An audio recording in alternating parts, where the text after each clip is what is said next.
Now, let's take a look at our Republican friends. Do you know what their number one priority is? Not a joke. The interesting thing about these guys, they're accidentally being honest because they're just saying it out loud what they're for. You know, they want to get rid of everything we just did. The power we just gave Medicare to negotiate lower prescription drug prices, gone. $2,000 cap on prescription drugs if they take back the count, gone. $35 a month cap on insulin, gone. Tax credits for lower energy costs, gone. 50% corporate minimum tax, gone. $800 saving on health care premiums we just got for families in the Affordable Care Act, gone. In fact, these guys still want to get rid of the Affordable Care Act altogether. And you know what that means? It means that millions and millions of Americans who only have insurance because they have a pre-existing condition because it exists, that Affordable Care Act is gone. No matter how hard they try to get rid of Obamacare, I ain't going to let it happen.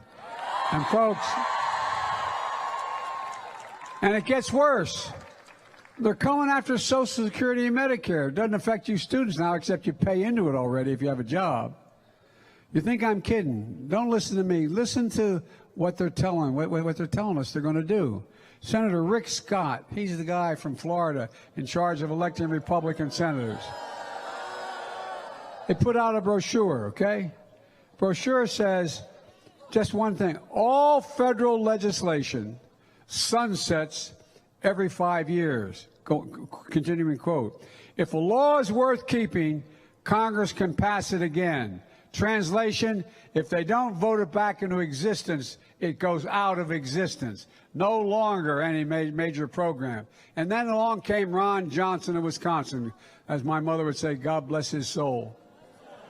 He thinks 5 years, this is real. I wouldn't have believed this. They're just saying it out loud, as I said.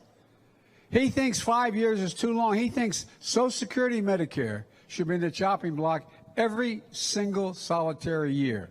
Every single solitary year. And if Congress doesn't vote to keep it, it goes away. It's not just Social Security and Medicare he wants to do. He wants to put veterans benefits and everything else in the federal budget at risk.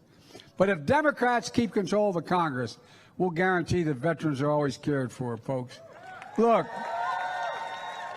and by the way, as long as I'm in the United States presidency, I'm going to veto it if they get it anyway.